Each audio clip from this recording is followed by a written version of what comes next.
El algoritmo que sabía demasiado, un podcast del Observatorio de Derechos Digitales.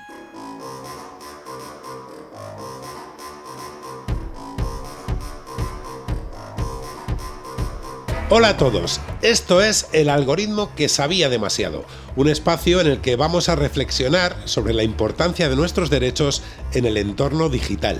Un saludo de Chema Valenzuela. Hace unos años no nos imaginábamos que seríamos capaces de analizar conjuntos de datos enormes, resumir un informe extenso en unos pocos segundos o generar imágenes a partir de un texto. Las nuevas formas de inteligencia artificial nos han abierto las puertas a un universo en el que parece que todo es posible. Ahora podemos ser más productivos y ampliar nuestros conocimientos con facilidad. Lo que estamos viviendo en el presente es tan solo un atisbo de lo que está por venir. El mundo del futuro será cada vez más tecnológico y herramientas como la inteligencia artificial estarán presentes en nuestro día a día. Sin embargo, es necesario mantener la cabeza fría y tener siempre presente que nuestros derechos deben estar garantizados cuando utilizamos estas herramientas. De todo esto hablaremos en profundidad con nuestros invitados, pero antes vamos a poner en marcha el proyector de películas para recordar una historia de amor un tanto peculiar. Una peli en un minuto. Her es una película de 2013 dirigida por Spike Jonze y protagonizada por Joaquin Phoenix y Scarlett Johansson. Cuando se estrenó, el argumento fue calificado por la crítica como original e improbable. Sin embargo, su guión ha resultado ser premonitorio. Pero vayamos por partes. ¿Quién es Her? Dejemos que se presente. Gracias. Por favor, espere mientras se inicia su sistema operativo. Hola, estoy aquí. Hola. Hola, soy Samantha.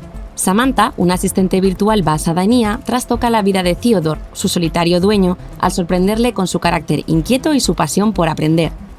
Poco a poco, la relación entre ambos se va haciendo más íntima hasta que se enamoran. Me siento muy cercano a ella. Cuando hablamos, siento que está conmigo, ¿sabes? La película se centra en la historia de esta peculiar pareja, pero de fondo quedan flotando varias cuestiones. ¿Qué hay detrás de Samantha? ¿Cómo se gestiona y se protege la información de sus usuarios? ¿Hay algún control de las consecuencias que podría tener su influencia en una persona vulnerable? No nos cabe duda de que una asistente virtual tan humana como Samantha podría ser muy beneficiosa para los usuarios. Aún así, su funcionamiento debe garantizar la seguridad de las personas y contar con mecanismos que las protejan, especialmente en el caso de los individuos más vulnerables. Con esta reflexión apagamos el proyector para charlar con nuestros invitados sobre el apasionante mundo de la IA. Hoy tenemos con nosotros a Enrique Goñi, fundador de la Fundación Hermes y presidente de su patronato, y a la abogada Paloma Llaneza. Bienvenidos. Paloma, Enrique, bienvenidos al algoritmo que sabía demasiado. ¿Cómo estás, Chema? Encantado. Paloma, Chema. Estamos en 2025, que es el año en el que transcurre la acción de la película Her. Y ya estamos todos un poco enamorados de la inteligencia artificial y nos relacionamos con ella en su día a día, ¿no? Al menos es lo que parece. ¿Qué retos plantea este uso, esta conversación permanente que tenemos ya casi a diario con las máquinas? Bueno, veamos. Enamorados, yo diría que seducidos, fascinados, espero que no abducidos. ¿Qué retos? Desde el punto de vista tecnológico, yo creo que es el universo mundo. Hermes, desde Hermes, nuestro punto de vista es que la tecnología es una bendición, pero los malos usos de la tecnología son una maldición. Y en el caso de la inteligencia artificial son una maldición exponencial. Hay que recordar algo, da la impresión de que cuando hablamos de inteligencia artificial o hablamos de tecnología, da la impresión de que tenemos que enunciar nuevos derechos. No, es que los derechos que ya tenemos son directamente trasladables y ejercibles, ¿no? Esta es una película apasionante, una película maravillosa. Cuando yo la vi por primera vez creí que era distópica y atractiva, y ahora lo que creo es que es un reportaje del presente, ¿no? Y bueno, y hay muchísimas cuestiones que quedan ahí abiertas, ¿no? Empezamos porque en el principio de la película absolutamente no hay ninguna expresión de consentimiento, ¿no? Ahí ya la IA ya ha entrado directamente en el personaje de Theodore Y excepto decirle, sí, puedo acceder a tu disco duro, pero no le explica las implicaciones que eso tiene. Desde el punto de vista emocional, la IA es seductora, ¿eh? Y tampoco le explica que detrás de acceder a un disco duro puede haber una historia de seducción. Pero yo no avanzo más y te doy la palabra. Bueno, yo creo que el debate que ha planteado muy bien Enrique es un debate que tenemos en todas las tecnológicas, que es el debate entre complejidad y legitimidad. Yo creo que las grandes tecnológicas manejan la complejidad de la tecnología y ese es el reto. Entender cómo funciona, entender dónde está, entender quiénes son sus dueños, entender para qué. Es tan complejo cómo funciona la inteligencia artificial, pero cómo funciona cualquiera de estas empresas, que para que un Estado sea capaz de hacer un análisis de ese trabajo necesitaría un nivel de experiencia y de expertise que no se tiene. Y lo que tenemos son entidades que tienen la complejidad de su lado y la capacidad de desentrañar esa complejidad, pero no tienen la legitimidad de las urnas. Mientras que los estados, que son los que tienen la capacidad de legislar, tienen esa legitimidad, pero les falta la capacidad de comprender la complejidad.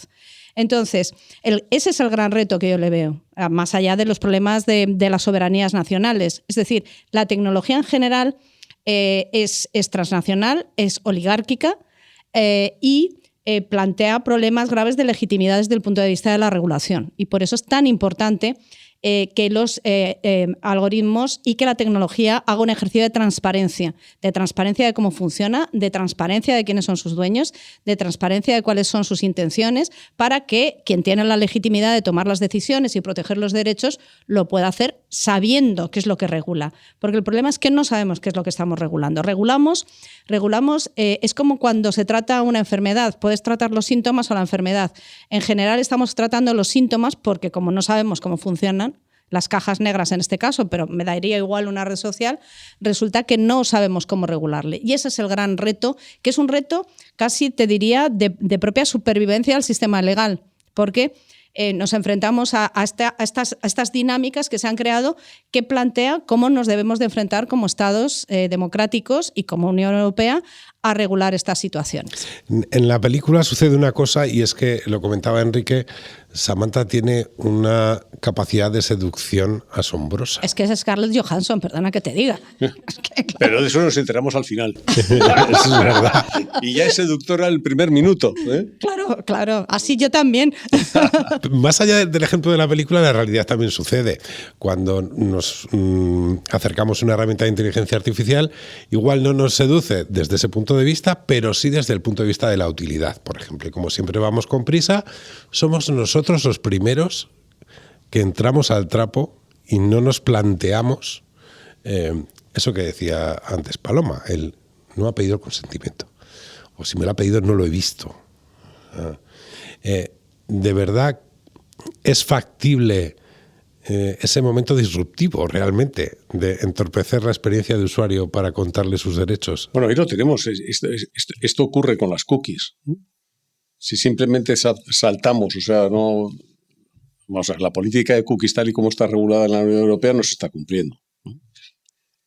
Pero si la inmediatez, ¿no? Los spam cada vez más cortos nos llevan a aceptar cookies, y todos sabemos, y lo explica muy bien Paloma, que cuando no está claro quién es el productor eres tú y no te importa hacer tus datos, pues cómo no vamos a caer fascinados con una máquina. Esto pasó ya con la primera, con ELISA, cuando el Instituto de Massachusetts de Tecnología creó, con Weisenberg, la primera en el año 60, bueno, era muy Roma en cuanto a contestaciones y tal, pero sin embargo todos los científicos había colas para hablar con ELISA, porque hacía cosas como decir, te encuentro bajo de ánimo, ¿quién no lo está? Y dice, ¿tienes algún problema? Bueno, una echadora de cartas virtual. Es una echadora de cartas, sí. ¿no? Y al final, pues he discutido con mi novio y tal, todos los hombres son iguales, ¿qué razón tienes? ¿No?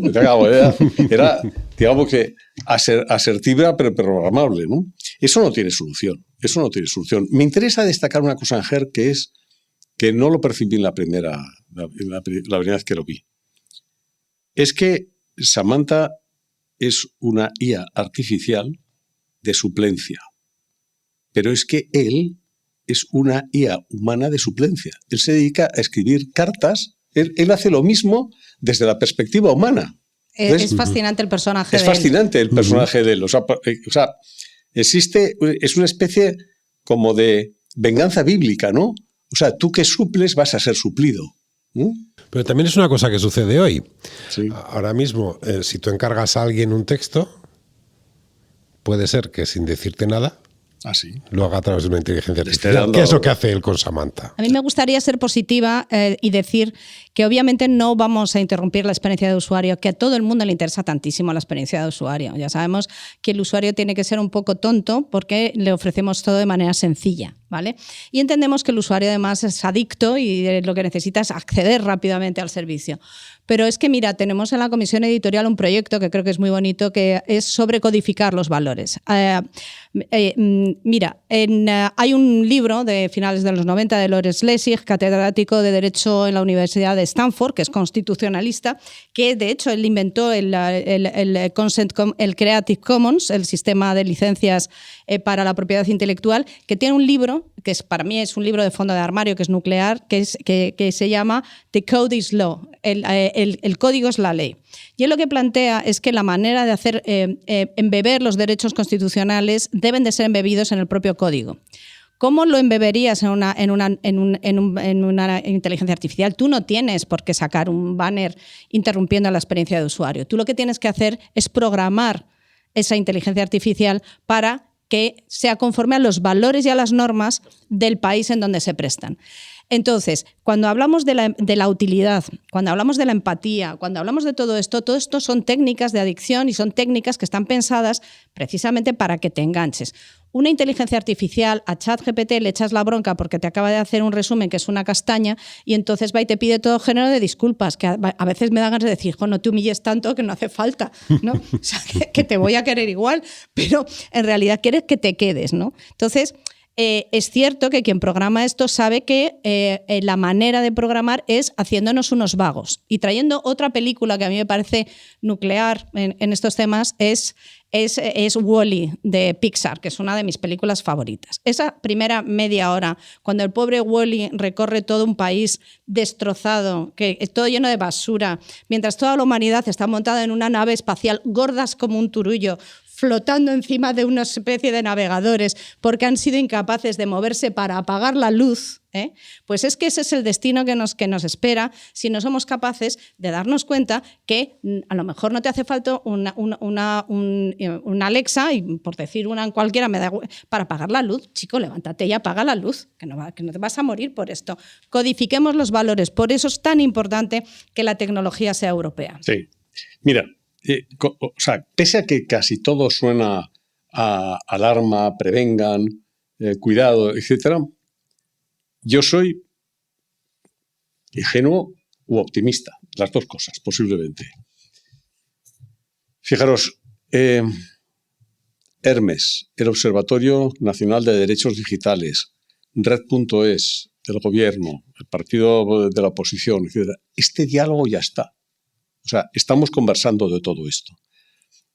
Hay colegios, en Guipúzcoa hemos conocido ahora la experiencia de unos orientadores sociales que se han puesto de acuerdo con unos psicólogos que han ido a las APAs y han conseguido que 100 colegios, 100 APAs se hayan puesto de acuerdo en que los niños no lleven smarts hasta los 16 años. Increíble. Claro. Es decir, todo esto es para decir que la tecnología es obra humana y que, por tanto, si queremos tener un control humano, o sea, la IA no es delegable. La IA no es delegable. Esto que dice Samantha, estoy aprendiendo, cuidadín. Acaba. Claro, Bueno, se acaba yendo con otro. Se va con otro, le Con pone los miles de cuernos. millones. No me extraña, es que es mucho más entretenido que este señor que escribe. Así es. Y fijaros, una IA que no es delegable, que es delegable, como ocurre con estos sistemas operativos, es una IA en la que los humanos dicen, lo dice Amy Adams, lo dice, y después le pasa a él, y la IA quiere observarle en lo que los humanos solamente son libres cuando duermen, cuando sueñan. ¿Te das cuenta? Mientras tanto, si no, son eternamente observados. Solo cuando sueñan, el humano es libre. Bueno, es decir, por eso es una distopía, por eso es una jaula. Bueno, para que una IA no sea una jaula, la codificación algorítmica de la IA tiene que obedecer a determinadas pautas. En Hermes las hemos resumido en que la IA, el que produce la IA, el que hace la formulación algorítmica, tiene que asumir la responsabilidad sobre los daños que pueda generar esa formulación algorítmica, civiles y penales. Pero es que además la IA, la formulación algorítmica, tiene que ser esencialmente revocable por un humano, ¿vale? No puede haber IAs de punto final. Además, la IA, como bien dice Paloma, tiene que ser transparente, tenemos que acceder. ¿Pero qué es esto de no acceder? ¿Pero qué es esto de que yo me como...? Pero en la alimentación no es todo transparente y nos la comemos, por eso, porque está certificada, y con la farmacia pasa lo mismo, y con otras tantas cosas, los juguetes. No, no. ¿Pero cómo? En el caso de la inteligencia artificial, en algún momento se cruza con la farmacia. Bueno, claro que se cruza. Y necesitará una aprobación. Claro que se cruza. En la farmacia necesitará una aprobación, pero en el consumo, por ejemplo, en el entretenimiento, ninguna, ¿eh? Y sin embargo te está produciendo una orientación mental, intelectual y afectiva tremenda, ¿no? Claro, bueno, la aproximación de riesgo, que es lo que ha comentado Enrique, está en el Reglamento de Inteligencia Artificial Europeo. Lo que pasa es que el reglamento fue tan avanzado, que llegó mucho antes que las inteligencias generativas que estamos usando todos, que se ha quedado ahí como en una parte muy poco regulada, que está siendo objeto de un código de buenas prácticas, que es un grupo de trabajo, y que claro, por ahí se nos están colando, digamos, los agujeros, ¿no? Hacer un reglamento europeo lleva mucho tiempo, requiere mucho consenso, requiere trílogos, requiere acuerdos, y claro, cambiar ese reglamento va a llevar tiempo, de tal manera que es precisamente sobre estas inteligencias artificiales generativas o las fundacionales, que son como navajitas suizas, con las que puedes montar muchas cosas y sortear toda la regulación más o menos sobre riesgo. Y muchas de ellas quedarán por debajo de riesgo, incluso de riesgo cero, porque no van a tomar decisiones médicas, etcétera, etcétera. Entonces, muchas, pero otras sí. Otras sí, por supuesto. Entonces, yo creo que aunque la regulación se quede corta, es mejor que ninguna regulación, y que esa regulación le queda mucho recorrido todavía. Que vamos a aprender mucho. De hecho, ya se ha lanzado el sandbox de inteligencia artificial por el Gobierno de España, se van a presentar proyectos, han hecho varias guías, creo que tienen 15 guías sobre inteligencia artificial, sobre los distintos aspectos de la inteligencia artificial. Yo formo parte del grupo de expertos que consulta a la sandbox y yo creo que con esas guías vamos a poder empezar a abrirle el capó a la inteligencia artificial y empezar a ver qué hay dentro. Sin perjuicio de usarla mucho. Por supuesto. Vale, o sea, que es que hay que usarla mucho. Oye, Chema, es que antes de que esto no termine, ¿yo puedo hacer una pregunta? Sí, bueno, por vamos supuesto. A ver. Yo antes lo he dicho, yo tengo mucha curiosidad porque Paloma ha dicho que ella sí sabía. Vamos a ver, en esta película, y abusando de que esto sea Cineforum, hay tres cosas que no consigo entender. Es muy fundamental el Cineforum. Eso es. Lo adoro. ¿Por qué sistemáticamente el color es salmón o anaranjado? ¿Vale? ¿Por qué todos los hombres llevan pantalones de cintura alta? Esa sí que me va a costar contestártela, ¿eh? Vale.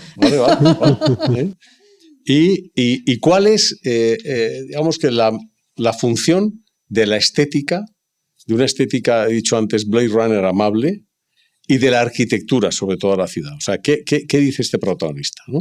Y entonces dice Paloma, pues yo sí sé, yo tengo respuestas. Pues, Paloma, te toca. ¿Por qué? Pues yo lo que siempre he pensado sobre la estética, esa estética un poco tendiendo a Wes Anderson, primero que es muy típica de la época gafapastil, es decir, que responde a una determinada estética juvenil que se producía en esa época, y lo que transmite son dos cosas muy, muy interesantes. Por un lado, transmite un optimismo, pero es un optimismo de cartón piedra, es un optimismo plastificado a través de esos salmones, ¿no? De esa alegría. Calor, sí, la frialdad de la IA y el calor y una especie de calor humano, ¿no? En realidad todos somos súper felices, pero en realidad estamos todos muy solos como el protagonista, ¿no?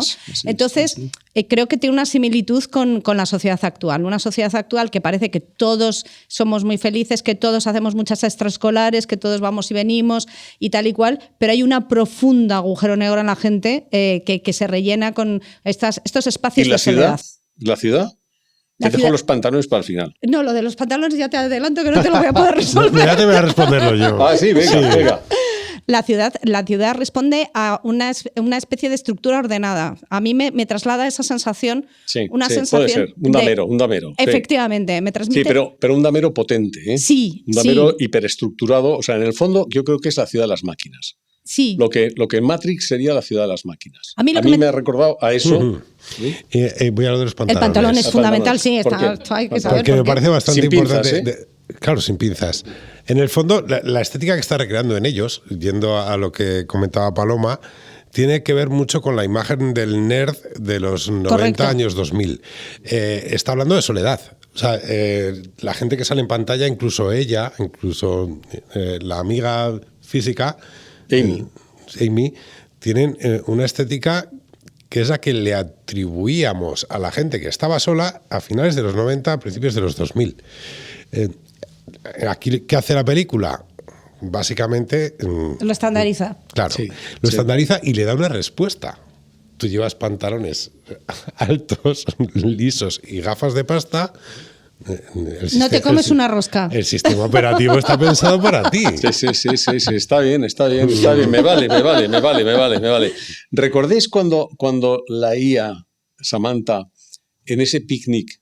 Oye, ese picnic es glorioso. Es glorioso. Es glorioso. Cuando ella dice, bueno, ahora no me parece tan mal no tener cuerpo, porque he comprendido que entonces no muero. Esto es interesantísimo. Ahí está el poshumanismo, está el transhumanismo. Está conectadísimo con Blade Runner. Y es Singularity. Es Singularity. Es Singularity. Es la singularidad. Sí. Es que ya no muero. ¿Esto qué significa? Que los chicos de Silicon Valley, ya han comprendido hace tiempo que ser rico a los 32 años y morirse es una gran... Fastidio. Aquí hay una cosa... Y entonces ¿qué han hecho ellos? Han deducido, mi cuerpo es el que me mata. Mi mente no, mi mente tiene que trascender. Por eso quiero migrar a un software, que se muera mi cuerpo, pero yo sigo en el software y sigo en la máquina. De hecho, hay un episodio de Black Mirror, que no me acuerdo del nombre, que es Santa algo, ahora no me saldrá el nombre, pero que en realidad son dos mujeres que están cada una en una residencia de ancianos distintas, pero viven en una realidad de los años 80 muy lleno de flúors y de colorinchis. San Junípero. Es San Junípero, efectivamente. Y se van encontrando en salas y en realidad cuando fallecen sus mentes acaban dentro de unos servidores. O sea, es un poco el concepto. Y de hecho, ella lo abandona por otra inteligencia artificial. Por otra IA, por otro sistema operativo. Efectivamente, porque es mucho más eficiente otro sistema operativo y mucho más interesante. Le llena más. Claro, el monstruo va aprendiendo y el humano es cuando le desborda. ¿Cómo te va a llenar un señor con esa cintura alta de pantalón? Sí. ¿Qué cabeza cabe? Enrique. De todos modos, todo esto también nos lleva a una cosa, y es que en el desarrollo de inteligencia artificial... zancudo. En el desarrollo de inteligencia artificial hay y de tecnología en general, tendemos a buscar o a crear, porque somos humanos, a crear otros modelos humanos. Sí. Cuando no que son tendría altamente ineficientes, te diré. Obviamente, por eso la propia Samantha dice que, ojo, tener cuerpo no es una ventaja. Claro. Lo puedo haber deseado en algún momento, pero ¿para qué lo quiero? Claro. Pero sin embargo es algo que se repite constantemente o como tendencia, al menos en lo que es el reflejo cultural de la inteligencia artificial y por ello que también en la realidad, cuando hacemos esos robots humanoides en vez de ponerle ruedas, que sería mucho más eficiente. Eso es el antropomorfismo. Claro. O sea, y eso es un riesgo tremendo. O sea, porque nosotros somos seres empáticos. Si en una conversación con una IA generativa lo que encontramos es alguien que habla como un humano, se comporta como un humano, tiene la imagen de un humano, inmediatamente nosotros establecemos una corriente de empatía. Eso es el antropomorfismo. Esa corriente de empatía es la primera cesión de soberanía del yo. No hace falta hacer una cesión de soberanía tecnológica. La primera cesión de soberanía del yo es la empatía. Creemos que el otro ser que está al lado es uno en tanto yo, porque le vemos como un yo. El otro ser no es empático. No hay una relación bilateral. Hay una relación de programa. Y hay una relación de aprensión y de aprendizaje de datos. Es una vampírica, relación casi parasitaria. ¿Vale? Grata al principio, parasitaria. Entonces, ellos, en la película, Samantha, le dice, a fin de cuentas, no veo que nos diferencie, todos somos materia. Sí, pero yo soy de carbono y tú de silicio, cuidadín. Tú eres silicio, yo soy carbono. O sea, ¿entendido? O sea, la vida es carbono, la creación de la vida, un martillo, es silicio. Y esto conecta con Matrix. Ya que estamos hablando de Sydney, claro, o sea, en realidad en Matrix los seres humanos existen en tanto que son baterías para que funcionen los sistemas operativos. Así es. Son pilas. Claro, son pilas y les generan una realidad para tenerles entretenidos y que no se rebelen. En realidad ese es el concepto, es decir... Habría que decir no al antropomorfismo. No al antropomorfismo, no, o sea, sencillamente advertir sobre los riesgos, porque no es que entres en una realidad simulada, es que entras en una realidad adulterada. Es que está esencialmente adulterada. O sea, porque tu otro interlocutor, la IA, no siente, no padece, no conecta, no le importas, simplemente es un programa. Yo procuro darle los buenos días por el día que tenga cuerpo. Bueno, sí. No me tratas, ¿ves? Pero ya empiezas a someterte. Ya empiezas a someterme, pero desde un punto de vista práctico. Por tu propia buena educación, eso es. Claro, es que no... ¿Te crees que estás comprando un bono? Luego te saldrá un Terminator, te harás y... Pero yo espero que los que les pegan zurriagazos cuando hacen pruebas con ellos vayan antes que yo, ¿entiendes? Es una cuestión de selección natural. 3 nanosegundos antes, ya 3 milisegundos. O sea, vale, me resistiré entonces a ser educada. Y vamos a pasar del mundo especulativo y maravilloso de la ficción a la realidad. Bueno, ¿vale? Es que ya casi estamos ahí, ¿eh? Sí. Vamos a escuchar la siguiente sección. Cuando la realidad supera a la ficción. La mayoría de las empresas españolas cree que la IA va a generar empleo neto. Así lo refleja el informe El impacto de la inteligencia artificial en la empresa española, publicado por Experis. En concreto, el 54% de las compañías encuestadas prevé ampliar sus equipos. Entre todos los sectores del mercado laboral, el que más destaca es el de salud y farmacia. El 63% de las empresas de este ramo espera aumentar sus equipos gracias a la llegada de la IA. Le siguen los sectores de bienes y servicios de consumo y los de energía y suministros, ambos con un 58% de empresas que prevén ampliar sus plantillas. En cuanto a las geografías, la Comunidad Valenciana y Murcia lideran las expectativas, con un 61% de organizaciones que tiene previsto contratar a más gente.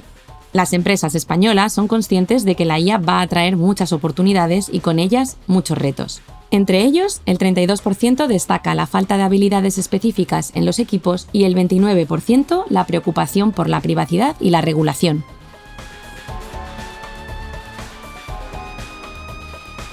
Y volvemos con nuestros invitados para hablar precisamente sobre esto, sobre la inteligencia artificial, ya lejos de ese mundo que era 2025 en GER, y el mundo del trabajo. ¿Cuál es vuestra visión respecto al papel que está jugando ya en el día a día la inteligencia artificial? Mira, a mí, yo concebí las aplicaciones de IA inicialmente como una herramienta. ¿Como un asistente? Sí. Lo que me di cuenta rápido es que las aplicaciones de la IA lo que hacen es darte la facultad de un humano aumentado, ¿no?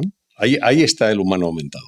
Que en el mundo del trabajo es un humano hipercompetente, hiperproductivo, etc. Por tanto, esto de que en el trabajo una IA te quitará el trabajo, hay los trabajos que sí, pero en general no, será un humano aumentado, ¿vale?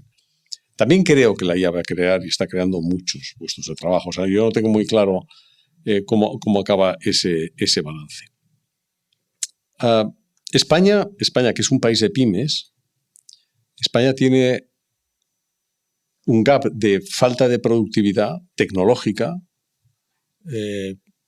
y necesita la IA para competir más y competir mejor. Ahora, una IA del hombre, para el hombre, respetuosa con los derechos laborales, no una IA arrebatacapas, no una IA silenciosa y sospechosa, no, tiene que ser una IA explícita. Lo de código abierto, código cerrado, depende para qué aplicaciones, por supuesto, todas las que tienen que ver con industrias de defensa, seguridad, etcétera, código cerrado. El resto pueden ser de código abierto. Y yo creo mucho en la aplicación de la IA para mejorar nuestro gap de productividad. Ahora, hay una figura que me gustaría entender mejor, Porque si ahora estamos en los asistentes de IA, ya estamos, realmente el año 25 va a ser el año en el que vamos a hablar mucho de los agentes de IA. Hemos pasado de asistentes a agentes. Claro, los agentes de IA ya son una nueva formulación de IA generativa que acumula memoria, aprendizaje automático, no machine learning, aprendizaje automático, y por tanto son capaces de sustituir íntegramente y mejorar puestos de trabajo de una relativa sofisticación. Por ejemplo, asesores financieros. O sea, un agente de IA, hasta ahora un asistente de IA podía discernir y dar respuestas concretas a preguntas concretas, pero no podía ocuparse de ti, Chema, como cliente. Es que ahora un agente de IA se puede ocupar de ti como cliente. Chema, conozco todo de ti, todo. Por supuesto, os conozco mejor. Conozco tu trayectoria. ¿Te acuerdas cuando compraste aquellas acciones? A eso no te vino bien, no sé qué, no sé cuántos. El plan de pensiones lo tienes infradotado. Oye, recuerda que tu hermana no sé qué tal. Bueno, y es una agente de IA. Bueno, esto exactamente en el mercado laboral, ¿qué impacto va a tener?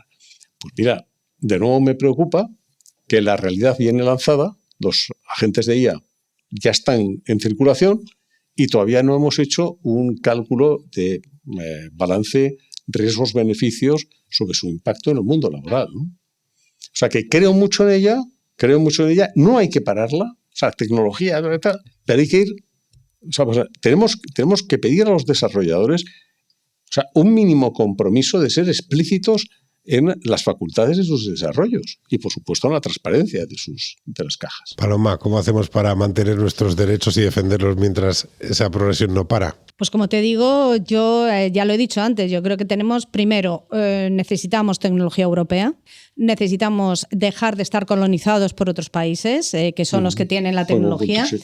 En este sentido siempre me pongo muy pesada con el informe Draghi, famoso, pero yo creo que el informe Draghi plantea que tenemos un problema grave de competitividad en Europa, que nos hacen falta 800.000 millones de euros anuales para solventarlos y que además, y creo que esto es muy importante decirlo, sin competitividad no hay estado de bienestar. El estado de bienestar no va a durar eternamente en estas condiciones, ¿vale?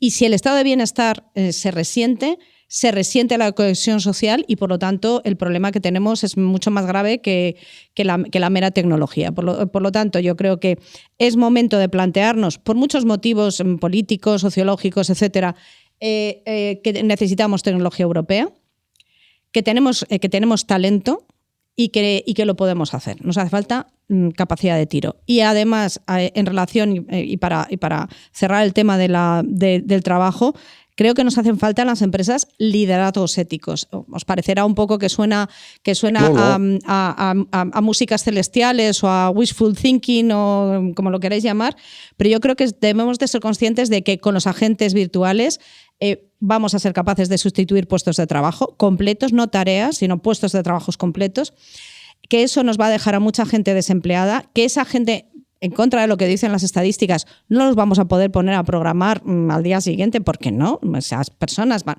Y además que ese impacto es transversal y que lo que necesitamos es ver la IA como algo que ayuda a retirar tareas repetitivas, a hacer más eficientes los procesos en donde una IA es más eficiente que tú, porque no se cansa, porque no se equivoca, pero que debemos de saber cómo esas personas que trabajan para nosotros poder desarrollar otras capacidades para poder reaprovecharles. Y yo creo que en ese liderazgo ético es importante pensar en los seres humanos que trabajan para ti, porque esos seres humanos que trabajan para ti son también seres humanos que consumen para otras compañías. De tal manera que si las dejas en el paro, tampoco es una buena solución. Hablamos de IA, pero hablamos sobre todo de humanos relacionándose con su entorno.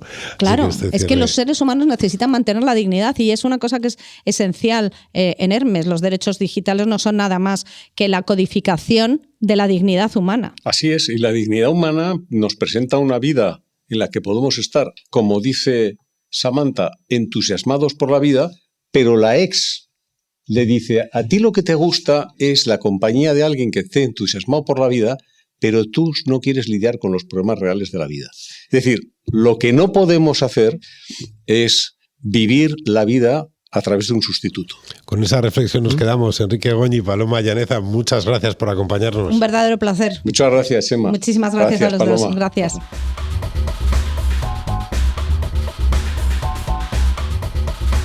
Y antes de despedirnos, os dejamos algunas recomendaciones para disfrutar con garantías de las ventajas que nos ofrece la inteligencia artificial. Las aplicaciones de inteligencia artificial pueden recopilar una gran cantidad de datos personales. Conviene tener cuidado con la información que compartimos, especialmente en el caso de los menores de edad. Revisa las políticas de privacidad de las aplicaciones de inteligencia artificial antes de utilizarlas y tómate tu tiempo para configurarlas según tu criterio. Los sistemas basados en inteligencia artificial pueden equivocarse, por lo que es necesario contrastar la información que ofrecen. Es importante concienciar a los niños de que deben comprobar los datos que obtengan y pensar con criterio. En el caso de que alguna herramienta de inteligencia artificial te ofreciera un contenido inapropiado, debes notificarlo a la plataforma o al proveedor de servicios. Y si crees que tu privacidad se ha visto comprometida, puedes denunciarlo a las autoridades competentes en materia de protección de datos. Y hasta aquí este episodio del algoritmo que sabía demasiado. Os recordamos que este podcast forma parte de un convenio entre Red.es, del Ministerio para la Transformación Digital y de la Función Pública, y la Fundación Hermes, para seguir impulsando la Carta de Derechos Digitales. Además, todo esto es posible gracias al apoyo del Plan de Recuperación, Transformación y Resiliencia y los fondos Next Generation de la Unión Europea. Si quieres disfrutar de más capítulos, puedes seguirnos en tu plataforma preferida. Nosotros nos despedimos, pero antes vamos a dejar que sea Samantha la que cierre el programa con toda una declaración de intenciones que quizá se haga realidad en el futuro. Hasta la próxima. Quiero aprenderlo todo, sobre todo quiero descubrirme a mí misma.